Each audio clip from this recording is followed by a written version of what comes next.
How would I define contemporary Christian music? Well, music is generally just music. It's neutral in a sense. And so Christian music would be music that has kind of a Christian message to it. And so contemporary being as opposed to traditional or older style. So it's sort of a modern gospel type music. You know, it's the message of the gospel, the timeless message of the gospel, and yet combined with a more modern style of music. And it's kind of exploded in the last 5-10 years, seems like. What do you feel is the major difference between Christian music and secular music? I think of course the message, definitely, because again, you could hear a lot of the contemporary Christian music, and without the words, without the lyrics, it sounds like rock music that you'd hear on any station, or pop music. But then you combine it with a positive message, a faith-based message that encourages people in their walk with the Lord, in their faith in God. And so I think that's the big difference. But just musically, I think it's as good as anything that's out there in the world, for sure. Jack, have you ever heard contemporary Christian music? Actually, yes. There are a few people in my parish who play contemporary Christian music, and that's what got me into it. What about you? Yeah, I have the preset on my car radio to the local Christian radio station. But did you know that according to the Christian Music Trade Association, that in 2000, Christian music sales rose 13%, while overall album sales dropped? No, I didn't. It's good to hear that more people are finding out that you can worship God with cool music. Yeah, but I'm sure there's still many teens who haven't really heard of contemporary Christian music or don't know that there's a whole variety of styles. That's right. That's what we'll be talking about today, contemporary Christian music. Hi, everyone. I'm Jack. And I'm Beth. And this is Real Faith TV. At the beginning of our program, you met Dove Award-winning songwriter Paul Balash. Beth, excuse me, but what is a Dove Award? Oh, sorry, Jack. Dove Awards are given out by the Christian Music Association every year, recognizing some of the best artists in the industry, and Paul is one of them. He's written hundreds of songs like Above All and Open the Eyes of My Heart. That's great. I can't wait to hear more from him. We'll also talk with our studio guests. And we asked some teens we met at the Sony Lowe's movie theater in Freehold, New Jersey, what kind of music they listen to. Let's check it out now. What kinds of music do you listen to? I'm into really like old rockabilly music, like Johnny Cash, Hank Williams, stuff like that. Nothing really within the past 40 years. Rap and reggae. Rap, reggae, and Spanish music. Rap. Rock and roll. Hip-hop and R&B. I like Pink Floyd, Alice in Chains. Hard rock, basically, and like classic rock. I just listen to music. I listen to basically any music, whatever music. Like I kind of judge it as I hear it. If I hear it and it's good, I don't judge it by what type of music it is. It's just if I like it or not. I also look for, I guess, deeper meanings inside the lyrics. I don't really like shallow lyrics. Nothing with like just whatever just comes on the radio. It's definitely something that like interests me, and it comes along as I listen to things. I listen to like all different types, like rap and pop, and just rock too. I listen to like hip hop, R&B, like the regular stuff. I listen to classic rock.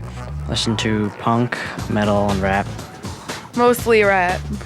Alternative, acoustic rock, stuff like that. I listen to a lot of the Christian music, wow, and all those kind of things, but I don't really listen to a lot of the rap or anything that's out there, isn't it? What really got you into the Christian music? What made you like it?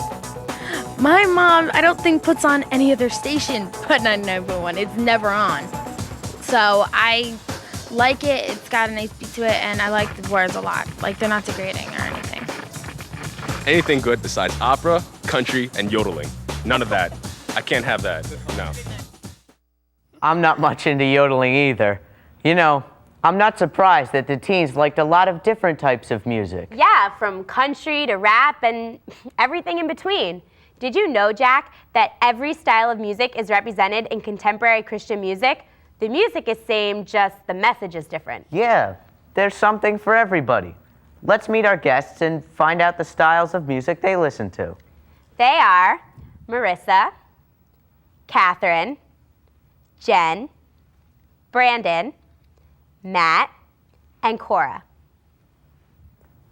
So guys, What music do you listen to? I listen to like everything. You know, I'm too cheap to actually buy CDs, but I'll turn on the radio and, you know, like whatever I hear. But mostly I listen to like alternative or stuff like that. Yeah. But whatever, you know. I like pop and mixture of rock. And I'm a rock person myself. Anything rock. I listen to anything Christian. I especially like Christian rock. Cool. Yeah, I like a lot of progressive rock and rock that's been influenced by classical music. Oh, that's really cool. Yeah. I like classical rock and jazz and swing. I like pretty much every kind of music, but I admit that I love Broadway show tunes. Yes, me too. Of I won't lie. They're the best. But contemporary Christian music is rapidly growing industry, but how many teens listen to it or even know what it is? That's what we asked teens we met at the Lowe's movie theater. Let's check it out. If you want a good song, Jars of Clay, Flood. I listen to Jars of Clay a lot, actually. They're one of my favorite bands. And then I've heard some Switch, but they're pretty good. I might have, but I'm not sure. Like, what song's classified as Christian? I've heard a few. They're pretty good, but most of them they're just not my taste. Do you think that this Christian music is a form of prayer? Well, yeah, of course, because, you know, if you're listening to something about God and you're just praying while you're saying, like, if you really believe it, I guess it brings you closer to God a lot. Yeah. Very close. Yeah, it inspires you to do something, I would say. No prayer here. I just think it's music and words coming out of a guy's mouth. A lot of it is a form of prayer, and some of it isn't. It's also like your expression and how you feel about God in the music. And the artists are very good in expressing themselves and how they think that God looks at us, and prayers too. That's how it is. It's a form of expression. It's a form of art. So I guess, of course, it'd be a form of prayer, I guess. I think it can be. It depends on how you want it to be. Well, if it's contemporary Christian music, and obviously they're praising something, in this case God, so yes, it's a prayer for them. They're reaching out to something, or they're trying to have some sort of meaning to it. It'd defeat the purpose if it didn't have any meaning to it. Instead of just praying, it's kind of like people can get into it with music, and yeah, I think it definitely is. I don't really necessarily look at it as a form of prayer, but I see it more as an expression of like your desires, your views. It can be of anything, but in this case, it would happen to be on religion. So, I respect that in their music.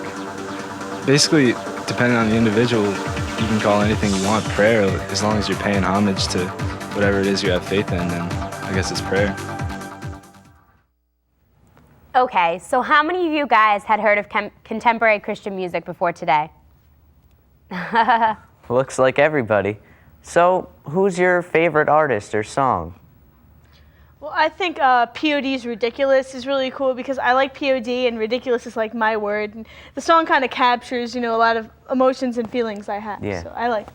I have to say Newsboys and Sonic Flood. They're my favorite. Yeah. My two favorites are Jeremy Camp and DC Talk, and I love all their songs. I couldn't pick a favorite. You're in a band, right, Brandon? That's right. In a band, contemporary Christian rock band. We're called Born in a Barn, and it has a couple different meanings. Of course, Christ was born in a barn, and the first place we had our practice was the barn, a little tiny room in a barn of the bass player. Cool. It's kind of interesting. So do you guys play stuff that you wrote, or? No, we're a cover band so far. Hopefully, in the future we'll get to play some of our own stuff, but for now we just do songs. Well, do you plan to make a career out of it, or? No, but hopefully I'll have enough time in the future to, to continue it as a hobby. Yeah, and where can people hear contemporary Christian music or buy it?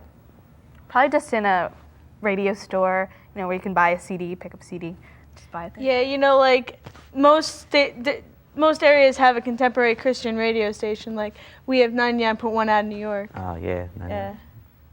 If you are a contemporary Christian music fan, then some of Paul Balash's songs must be at the top of your favorites list. Randy Travis, Michael W. Smith, and Sonic Flood are just a few of the artists who have recorded his songs. Jen, you interviewed Paul for us. Which one of his songs is your favorite and why? Actually, he has a song called Praise Adonai, And I just love it because it incorporates... I've actually heard that song, it's a great song. It incorporates the Hebrew word for Lord, and he was actually inspired to write that when he visited Israel, and he heard all these people praying in Hebrew using the name Adonai, Adonai over and over again, and that inspired him to write this, and it's a really cool song. I like that song a Wow, lot, that's- actually, yeah. That's cool. Let's go back to Jen's interview with Paul Beloche and find out what led him to such an interesting and fulfilling ministry.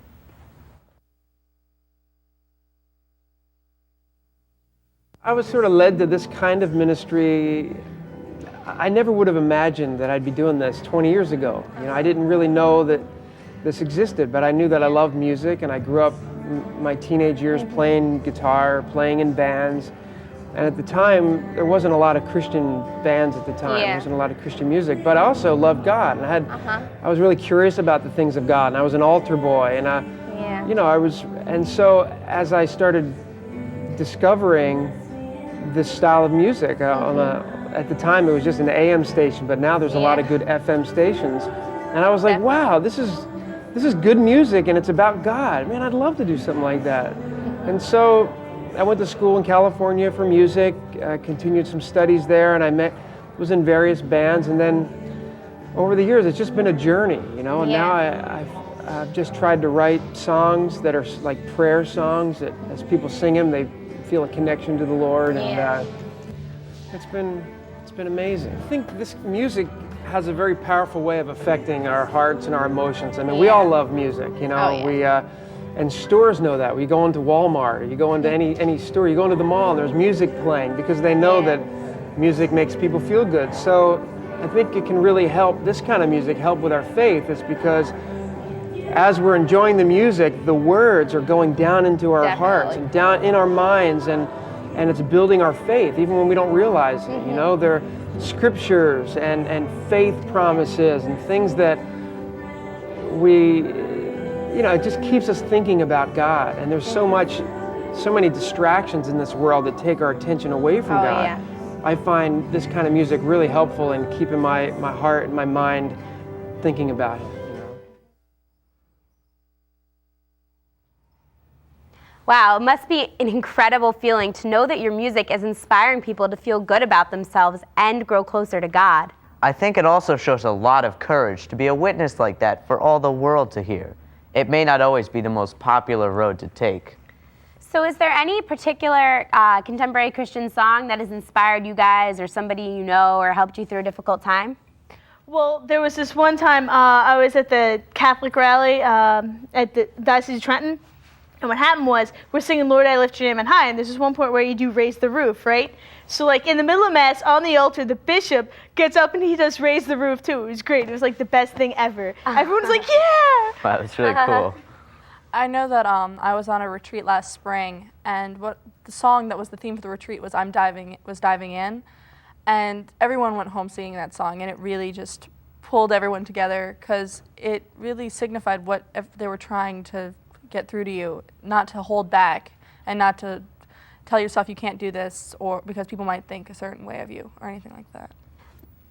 I know for me, a couple years ago, a friend of mine passed away in a car accident, and up until that point in my life, I hadn't really heard much contemporary Christian music, but at her memorial service, they sang the song I Can Only Imagine. And ever since then, every time I hear that song, just this incredible feeling of peace comes over me as I remember my friend and all the times we shared together. And not only that, but just knowing, especially through the lyrics of the song, that she's in heaven with Christ. And so that's just a song that's really special to me. Yeah, a couple months ago, I went to a FFH and Big Daddy Weave concert with my family and some of the other guys in the band. And at that point in my life, I was at a spiritual crossroads. I didn't know what to expect, what to believe in. But and then FFH came out, and they played the song called "Open Up the Sky," and the words just got through to me, and it brought a whole new meaning to my faith, and it just helped me out of the desert, like it would say in the song, and that helped me out, and that really inspired me and helped me through. Yeah, it's really cool how music can speak to us and help us through some of our most troubling times.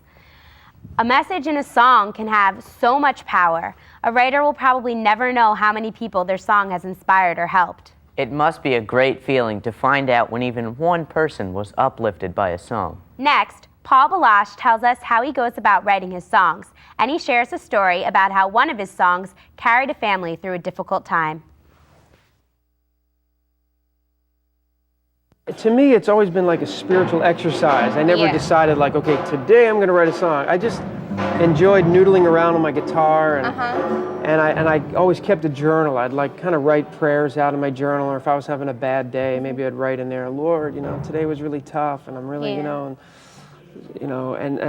so then I'd, sometimes it would help my prayer life. You know, sometimes when you're just praying, you don't know what to say, maybe, but.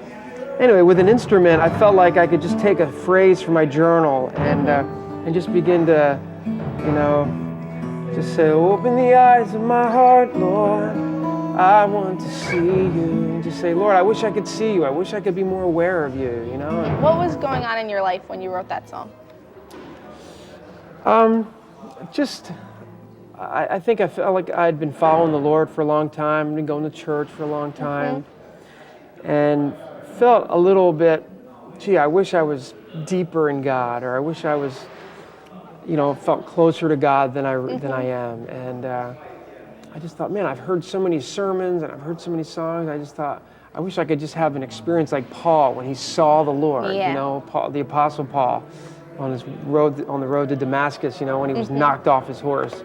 I love that story. Yeah, and so it was kind of like, Lord, I wish if I could just see you, then I'd be ruined for anything less than following you. You know what I mean? I mean, the world wouldn't hold any interest to me because I would just be like, wow, I've seen the Lord and I'm going to live for Him, So it's just that, it's actually from the book of Ephesians, chapter 1, verse 18. And the Apostle Paul says, I pray that the eyes of your heart would be enlightened. And some translations say would be open. So I thought, hey, that's kind of a neat phrase. That's cool. Open the eyes of my heart, And so I used to just noodle around. It wasn't really like I'm writing a song. It would be like I just sit around and kind of, open the eyes of my heart, Lord. And just sort of sing it over a chorus. Open the eyes of my heart, Lord. And as I just kept singing that phrase, it started to feel like, hey, that sounds like a song. Could be a little song. I want to see you. I want to see you. To see you high and lifted up. Just to be able to say, man, to see you, Lord, high and lifted up, shining in the light of your glory. God, pour out your power and your love as we sing, holy, holy, holy. Very and I was kind of like, wow, that might work. I mean, I had no idea that maybe others would be singing it years later. So it's been really neat to see that song find its way into the hearts of people. That's an example of how music can be a prayer. I know that many times when I listen to music, it inspires me to pray with it.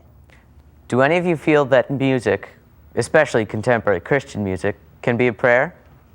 Yeah, actually, I find it to be a form of prayer a lot because it's a form of worship to our Lord and Savior, Jesus Christ. So often, it expresses the thoughts and the feelings that you have in your heart. One of my favorites, it's called Here I Am to Worship, and it's by Tim Hughes. And it's just we all nod and go, we love that song. I love that song, and it's just such a beautiful, intimate way to worship Jesus, and just the words get me every time. I definitely think that music can be a form of prayer, but I also think sometimes it's more sharing your faith and your belief and just telling other people about your experiences with God. Yeah. Yeah, they say that music is the language of the soul, and what better way to talk to God? I mean, St. Augustine said that singing is praying twice. My mom always told me that growing up. In our final segment with Paul Balash, he talks about how music can be prayer and also offers advice to aspiring Christian music artists like Brandon.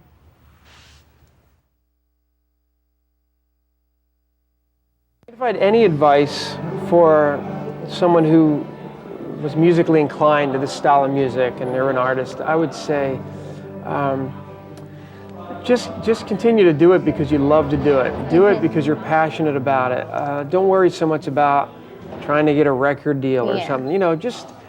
There's a principle in the Bible that if you're faithful in the little areas of your life, God then sort of promotes you to another area of larger responsibility. And then if you're faithful to serve the people there. So I'd say, start off, serving in your youth group, maybe start playing guitar and playing songs for some of the kids in youth group. Then maybe you get to do a song in the big church, the adult church once in a while, and people respond, and then maybe you go to the nursing home. And we used to go to prisons, and we'd bring our band to a prison and play our songs. And then someone would go, hey, could you come and play this Friday night? We're gonna have like a youth jam. Can you guys come and play? And it was just little by little. So I would say just be faithful to use your music right where you're at and let God start to open doors for you. You'll be surprised. I have been fortunate to receive hundreds of emails from around the world.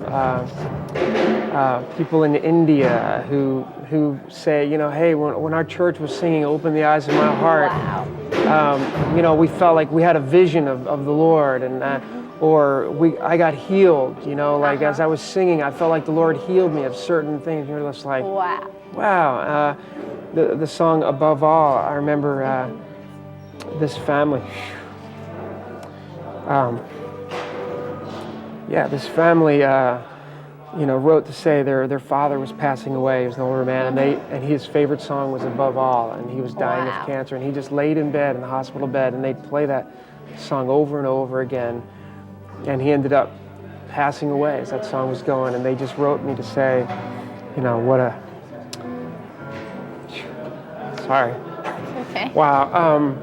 Just to say what a strength that was to their father and to their family. And so it blows me away. It blows any of us away to feel like, anything that we do would possibly encourage somebody in their faith. It's such a privilege, A lot of emails like that we save, and just, when I'm feeling really down and useless, sometimes I'll go and read some and go, maybe I'll keep trying. Maybe I'll keep doing this. Well, all through the Bible, in the book of Psalms especially, but even in some other books, Moses wrote songs to the Lord. Miriam, when they crossed over the Red Sea, she wrote a song.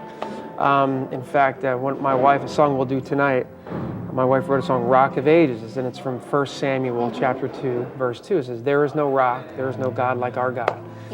And anyway, I think music has just always been a powerful way for us to express something. The spoken word can be powerful, but you combine it with music and a beat and a rock beat, and it's like, it's something happens on the inside. So I think it makes our singing is just like singing our prayers. That's what the Psalms are, and that's what these songs are, singing your prayers. Wow, that was a really amazing story he told about that family. I can't imagine what it must feel like to know that your music and your words helped somebody through such a difficult time. But how can contemporary Christian music be a way of sharing our faith for us? Well, like they said with retreat songs, you're singing a retreat song like Big House or something more, everybody's welcome. And everybody from the retreat has that retreat high whenever they sing it.